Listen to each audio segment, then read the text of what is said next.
Welcome to the PHLY Sixers Podcast here as we alongside Derek Bodner, Kyle Newbeck. I'm Devon Givens joining us from ESPN, the ESPN College Basketball Analyst, one of our favorites. And as he says, international hoops junkie, self-proclaimed Fran Fraschilla joining the show. Fran, thanks so much. Great to be with you guys. Hope it's a good day in Philly and excited to talk about VJ Edgecombe for sure. It's been an exciting day, exciting process to go through after a tough season, but they were rewarded with the third overall pick, and to get a player like VJ Edgecombe certainly fits what the Philadelphia 76ers need currently and in the future. So from watching him this season and seeing how he played with the Baylor Bears and Coach Scott Drew, who are the Philadelphia 76ers, in your opinion, getting as a player? Well, first of all, Bill Armstrong gave you a great rundown, obviously, because he was around VJ every day.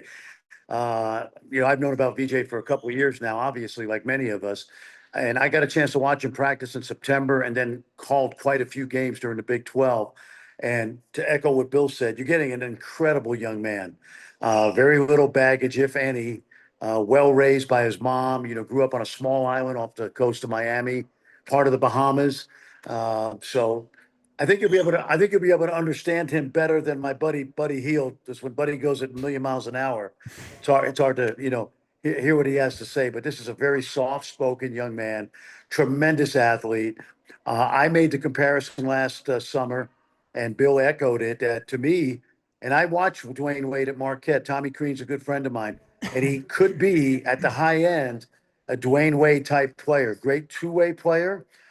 He's good off the ball. He'll be really good on the ball once he gets more reps. Electric athlete, terrific in transition. And by the way, guys, if there's any knock on his shooting, it's misplaced because in the second half of the season in Big 12 play, he shot close to 40%. I want to say 38, 39, made 80% of his free throws. So you're getting a complete all-around player. He's going to a team, as you guys know, that has a great mix of veterans and youth. And he's going to fit right in. And to echo what Bill said, the vets are going to love him. And then guys like Tyrese Maxey and, hopefully my guy Grimes and some of the other young players are going to embrace him as a part of a Philly Sixers team that I think going forward is going to be really good, even once Joel and Paul George are gone. Fran, one of the things, you've been very positive on VJ all throughout the season. Obviously, you got to watch him a lot. One of the things you said that jumped out at me was one of the only things that is holding VJ back is he might not even know how good he is yet, that maybe he hasn't harnessed everything that he has. So how do you think that you get that out of him, right? You see this soft-spoken kid who he doesn't want to ruffle anybody's feathers, but maybe he needs to ruffle a few feathers to reach that, if we're talking about Dwayne Wade or Oladipo or one of these guys, how does he go out and snatch that? Well, he's very bright. He's going to figure it out. I said a number of times on the air this year that VJ Edgecombe is clearly the best player on the court. And instead of deferring and making sure everybody gets the ball, he has to take over. There was a game late in the year against Arizona where he had 20-plus points in the second half. And I wish, and I said it on the air, I wish he'd started earlier because he could have had 40 that night, and he could have got 30 really any night. But he'll figure it out. You're the third pick in the draft. You're getting paid well. And, the game is longer. There's more possessions. So there's going to be plenty of possessions, hopefully a healthy Joel, hopefully a healthy Paul George, Tyrese, obviously. And there's going to be times in the game where VJ is going to have to figure out, okay, I can take my man. I can get 25 tonight. And he'll do that because, as I mentioned, he's very bright. And although he's very unselfish and at times deferential, he'll figure out, like, this is why they're paying me. They're paying me to be the number 3 pick in the draft. And I think when he does that and grows into that, the sky's the limit for him, because I do think, and I think it's a positive, not a negative, that he still doesn't know how good he can actually be. Fran, that's interesting because when you mentioned the Bahamas national team earlier and seemingly getting the information that we've gotten back of how he did grab the reins a little bit. And he's playing with 4 pros on that team at that time. And for him to do that, but then go to his collegiate team and maybe take a little bit of a step back, that's interesting because of what we're talking about, where you kind of do expect that with this college team, but not necessarily with the Bohemian national team. Well, it's a good point, but I would say also that, Jeremy Roach was given a great NIL deal coming from Duke. Jeremy turned out, quite frankly, to be hurt some and not to be the player that I think Scott Drew thought that he would be. Excuse me one second here. Um, and then I think the other thing is he deferred a little bit to Rob Wright, not in the sense that it was negative, but he wanted to make sure Rob and Jeremy and Jaden Nunn, and some of the other guys got some shine also. But at the end of the day, where they needed him to be the go-to guy, he certainly showed he could do that. He had moments this year of just incredible, electricity, plays that no one else can make on the court. And I think Sixer fans are going to see that. The game's more open in the NBA. The lane is so packed in college, especially when it's a kid like VJ. So I think the biggest thing is not just his talent. I'm not even worried about the talent. I think the coolest thing is you guys in Philly are going to get one of the best human beings that have probably come around the Philly organization, the Sixers organization in a long time. This kid is just, as I said earlier, if not no maintenance, very, very low maintenance. He's going to be very respectful, but he does have a killer in him. I just want to see it come out a little bit more, and I think it will. Everyone we've talked to has talked about how he is, willing to step up and sort of take the reins a little bit if he has to. The Bahama team as an example. But how rare is it to be able to comfortable stepping in and being a presence like that at that age when you're coming into a new environment? And why do you think he's so comfortable with that? I think it's tricky when you're a good guy. If you're not a good guy, they don't care, Honestly, it's like you need to be you need to be a turd sometimes. If I could say that on a podcast, I probably do worse. You could do much worse. You need to be that. Yeah, you need to be that kind of guy sometimes. A lot of great players have that in them. Kobe certainly had it in him. And other great players. And he probably needs to get that, but he can do it in a way that's not going to be off-putting. There's going to come a point in time early in his career. It's very similar to Cooper Flagg as I think about it, because Cooper's fortunate. He's not going to be asked to carry the Mavs franchise because right off the bat, he's got Klay Thompson. He's got Anthony Davis. Hopefully later on in his rookie year, he'll have Kyrie back. Daniel Gafford, PJ Washington. And in this sense, Philly Sixers make great sense for this kid because he's going to allow himself to figure out where he's best suited playing with, two Hall of Famers and then a rising star and Tyrese. So he will absolutely figure this out, and probably sooner than later. But it's better than a guy coming in and chucking 25 shots up. And you guys and the fans are like, hey, does this kid doesn't realize that he's got, Joel Embiid and Tyrese Maxey out there with him? I think that's the beauty of VJ. He'll figure it out on his own. And in the meantime, guys, he's going to defend. He's going to move the ball. He's going to hustle. That stuff's going to be no problem for him. He is one of the best defensive players coming into the NBA from college in this draft, if not the very best.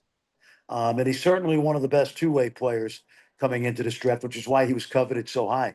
Fran, to that point, long term, what positions do you think realistically VJ is going to be able to defend, right? Like I think right now everyone sees he's a backcourt defender. He can get into guys at the point of attack, and certainly off ball, he does a lot of stuff. Do you think he'll get to a point where he can guard like the true wings of the world in the NBA? I heard that question. I would say, well, he's absolutely going to be able to defend ones and twos. I don't care how athletic the ones are in the league. He certainly can take over some responsibility of guarding an elite guard in the NBA, particularly a playmaking, ball handling guard. And so ones and twos, no issue. Smaller wings for sure, 6'7", 6'6", 6'5" guys. Now, if you play bully ball with him, he's going to be competitive, but he's going to have to get physically stronger for a kid his age. But I'm not worried about that. I think where they probably where Coach Nurse will use him is really guarding ones and twos early in his career. It's kind of interesting. They're going to be able to play some small ball too. With this backcourt that they've assembled, assuming to get Quentin Grimes signed. But defensively is not going to be any issue at all, especially at the 1 and the 2. ESPN College Basketball Analyst Fran Fraschilla joining us here on the PHLY Sixers Podcast. Fran, in the second round, the Sixers picked up another guy that you talked about at least last night, stating that an NBA team is going to love a group of these players, and Janai Broom the Sixers picked up in round number 2. Yeah. I'll raise my hand right now, Fran, and say that I had my questions about him coming into the NBA. I understand what he did in college, but I'm curious your thought on why you like him so much and how much do you like him in this situation? Well, I think when you draft a guy in the second round, you're not going to get Mark Gasol. You're not going to get Brunson. You're not going to get Draymond Green very often, right? The elite, Ginobili was a second rounder. You're not getting that. I don't think with Janai Broom. What you're getting is a very steady, seasoned college player who's older than most. Obviously, the first round is usually projection. Second round is usually production. And there are things about Janai athletically that probably are a little wanting that would have made him a first round pick, quite honestly. Not to say he's not a good athlete, but there's a reason he went in the second round. But what you are getting is toughness, ability to score, handle the ball for a big guy. You can play him away from the basket and some 5-out stuff. And shooting, I think, improved over 5 years, not to the point where he's a knockdown 3-point shooter. That's going to help his game as a big guy. But I could see Janai being a rotation big, even if it's not early in his career, but a guy that stays in the league 10 to 12 years simply because he knows how to play. He's productive. He's coachable.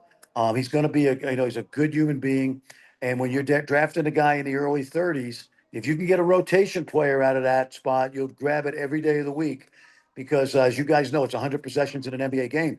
And by the way, on a second unit, you can ask him to get some buckets for you because that's what he did in college. Undersized defenders, he'll punish. And then he's shown that ability, as I said, to play away from the basket some. I think he's a great early second round pick. I'm not expecting all-star, but I think you're going to get a guy that's going to be somewhat productive as a rotation guy, at some point early in his career, 16 to 18 minutes a game. Fran, do you think the shot can ever get to a point where he can play? Like, obviously, he played next to other bigs in college, but college spacing is already more cramped anyway, so teams are maybe not as concerned as every guy on the floor has to shoot. Do you think he can ever get there as a shooter to play maybe some more true forward stuff in the NBA? He's just got to put the work in. Honestly, I mean, he's shown improvement each year at Auburn. In fact, that was the knock. Go back and work on your shot. I remember games. And I didn't spend as much time with Auburn. I actually did their Houston game very early in the season where he actually dominated that Houston front line late in that game inside. Okay, that's not to say he's going to do that in the NBA, but he did work on that shot. It still has to be a work in progress. For me, a guy like that coming off the bench has got to make 36% of his NBA threes to be productive. So it's there. It's going to be a work in progress. He'll put the time in, but certainly that's not his strength right now. The strength right now, I would say, is bully ball. A bully ball, 4-5. Again, I talk to my NBA friends about this. He may not play very much against starting units, but at end of the first quarter, early second, if he can go get you 8 points, get to the foul line some, grab a few rebounds, you'll take that every day of the week. Is it? All right. You got it. All right, Coach Fran, listen, that was phenomenal. Good to hang out with you. Good to get some insight on this day, the day after the NBA draft, just to find out how you feel about these guys. And if Sixer fans are hearing your words and taking those words, I'm sure they'll be thrilled with the 2 selections that the 76ers have made. Real fast, any surprises for you there in the NBA draft? I was surprised by Brooklyn. Honestly, I hate to throw dirt on that. Bury that top, 5 picks. But I was really surprised that they went in the direction they did. They had 5 picks. No one's ever had 5 first-round picks. The only guy I was actually really high on, it was the guy that probably scored the fewest amount of points, and that was Drake Powell from North Carolina, who averaged 7 points a game this year as a freshman. I think he's going to be a very, very good 3-and-D guy in the league. And the only other surprise that you guys keep in mind: 10 French players drafted in the last 2 drafts. And I tell my friends in America that France right now has the best basketball in Europe. We used to say Spain, right? Gasol brothers and Ricky Rubio. It's become France, and people ask me why. Immigration from the former French colonies in Africa. You're getting kids now like Victor and Alex Sarr, and before that, obviously Batum and Rudy Gobert, and the coaching's great over there. And so French basketball is like the that's the hot thing in Europe right now, and you're going to see more French players come into the league. And that's why you're the international hoops junkie, Fran Fraschilla. Exactly. As well as the ESPN College Basketball Analyst, one of our favorites. Fran, thanks so much, man. Enjoy the rest of your summer. Maybe we'll check in with you sometime during the season. Thanks again. Thank you, Fran. Thank you.